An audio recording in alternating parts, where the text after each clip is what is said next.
Hello గుడిగట్టు వస్తుంది అన్న ఒకసారి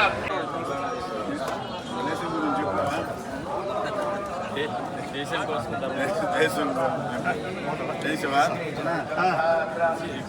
శివాకి నీ మీద ఉన్న ప్రేమ ఎవరు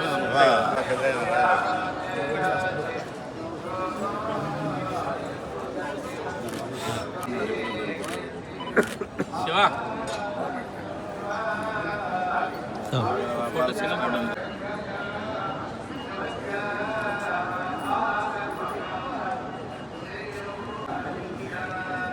కోలా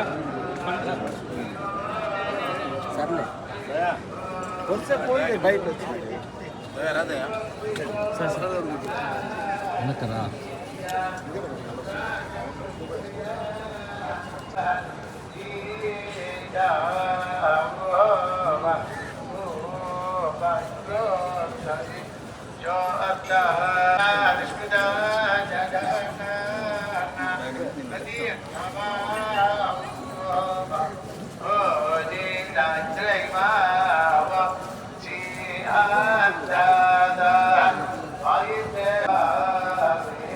థ్యాంక్ యూ.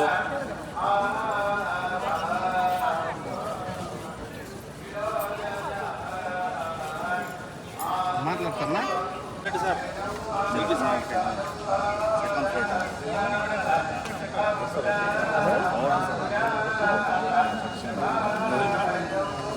ఫోటో భజన చేసుకుంటున్నాను.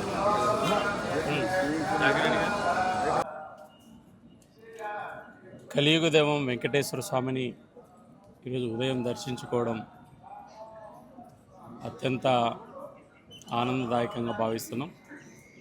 నాతో పాటు ఈరోజు పార్టీకి సంబంధించిన సీనియర్ నేతలు కూడా పోలానంద్ గారు, దయాకర్ రెడ్డి గారు, ఇతర నేతలు కూడా పాల్గొన్నారు. ఆంధ్రప్రదేశ్లో తిరుమల తిరుపతి దేవస్థానం ఈ మధ్య తీసుకున్నటువంటి ఒక విప్లవాత్మకమైన నిర్ణయం వెంకటేశ్వర స్వామిని, హిందూ ధర్మాన్ని విశ్వసించే వ్యక్తులను తిరుమలలో స్వామివారి సేవలో పనిచేసే విధంగా పాలకవర్గం కానీ ప్రభుత్వం కానీ తీసుకున్న నిర్ణయం ఏదైతే ఉందో ఇది ఒక చక్కటి నిర్ణయం. నేను పాలకవర్గాన్ని, ఈఓను, జేఈఓను, రాష్ట్ర ప్రభుత్వాన్ని కూడా అభినందిస్తున్నా. ఈ విషయంలో వెనక్కి వెళ్ళకోకుండా ఏదైతే హిందూ ధర్మం కోసం, హిందూ ధర్మ ప్రచారం కోసం కోట్ల మంది ఆరాధ్య దైవమైనటువంటి తిరుమల విశిష్టతను, ప్రతిష్టతను కాపాడాల్సిన బాధ్యత మనందరి మీద ఉంది. కాబట్టి అన్ని మతస్థులకు సంబంధించినటువంటి విషయంలో ఖచ్చితంగా కొంత వేగవంతమైన చర్యలు తీసుకొని వాళ్ళను ఇతర శాఖలకు కానీ లేదా ఇతర డిపార్ట్మెంట్లకు కానీ తిరుమలకు సంబంధం లేకోకుండా, టీటీడీకి సంబంధం లేకుండా వాళ్ళను ఇతర బాధ్యతల నుంచి తొలగించి వారిని వేరే బాధ్యతలకు పంపాల్సినటువంటి అవసరం ఉంది. ఈ తిరుమల దేవాలయంలోనే కాదు, రాష్ట్రంలో ఇతర దేవాలయాల్లో కూడా ఈ రకమైనటువంటి ఒక దుష్ట సాంప్రదాయము అన్న మతస్థులు కొంతమంది పనిచేస్తున్నారని ఫిర్యాదులు వస్తున్నాయి. వాటి మీద కూడా రాష్ట్ర దేవాదాయ ధర్మాదాయ శాఖ సమగ్రమైనటువంటి చర్యలు చేపట్టాలని కోరుతున్నాం. రెండో విషయం, నిన్న రాయలసీమలోనే ప్రతిష్టాత్మకమైనటువంటి యోగి కాశిరెడ్డి నాయన ఆశ్రమానికి సంబంధించినటువంటి ఒక నిర్మాణాల విషయంలో కొంతమంది అధికారులు అత్యుత్సాహం ప్రదర్శించి ఆ భవనాలను కూల్చడం అనేటువంటిది బాధాకరం. అయితే దీని మీద బాధ్యతాయుతంగా ఆంధ్రప్రదేశ్ మంత్రి నారా లోకేష్ గారి యొక్క ప్రకటన ఏదైతే ఉందో ఇది నూతన రాజకీయాలకు, నూతనమైనటువంటి ఒక చక్కటి సాంప్రదాయానికి నిలువెట్టు నిదర్శనం ఇది.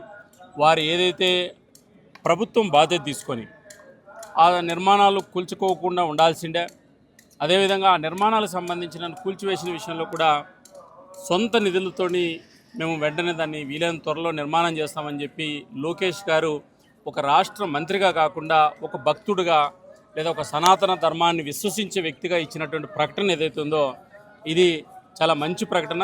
నేను లోకేష్ గారిని మనస్ఫూర్తిగా అభినందిస్తున్నా, రాజకీయాలకు అతీతంగా అభినందిస్తున్నా.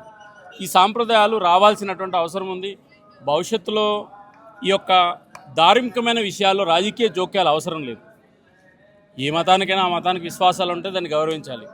ఒక బాధ్యత కలిగినటువంటి మంత్రితో పాటు ఒక సనాతన ధర్మాన్ని చేతల్లో చూపించేటువంటి వ్యక్తిగా వారిని నాకు బాధ్యతమైన ప్రకటన ఇవ్వడం అనేది చాలా గొప్ప ప్రకటన. దాన్ని తొందరగా అమలు చేయాలని కోరుతున్నాను. మూడవ విషయం, ఈ రాష్ట్రంలో గత నెల రోజులుగా కొంతమంది అధికారులు, పోలీసులు అత్యుత్సాహం కారణంగా చాలా చోట్ల హిందూ శోభాయాత్రల మీద దాడులు జరుగుతున్నాయి. నిన్నైతే రాయచోటిలో ఒక స్వామీజీని ఇంట్లో వండుకునే దాని మీద కూడా నియంత్రిస్తూ నోటీసులు ఇవ్వడం అనేటువంటిది ఈ బాధ్యత రాహిత్యం. కాబట్టి ధార్మికమైన విషయాల్లో అధికారుల యొక్క కూడా చాలా జాగ్రత్తగా వ్యవహరించాల్సినటువంటి అవసరం ఉంది. ఎవరి మనోభావాలు కూడా దెబ్బతీయాల్సినటువంటి అవసరం లేదు. కాబట్టి ఈ యొక్క ఎవరైతే ఈ అత్యుత్సాహం ప్రదర్శిస్తున్న పోలీసులు కానీ లేకపోతే హిందూ ఉత్సవాలకు సంబంధించిన విషయంలో ఎవరైతే ప్రదర్శిస్తున్నారో వారిని కూటమి ప్రభుత్వము ఉపేక్షించే పరిస్థితి లేదు. ఈ రాష్ట్రంలో శాంతి భద్రతలు ఇవన్నీ కూడా మా ప్రభుత్వం ఖచ్చితంగా కట్టుబడి ఉంది. కాబట్టి ఈ రకమైనటువంటి వివాదాలకు అవకాశం ఇవ్వద్దని చెప్పి కూడా నేను అధికారులకు సూచిస్తాను.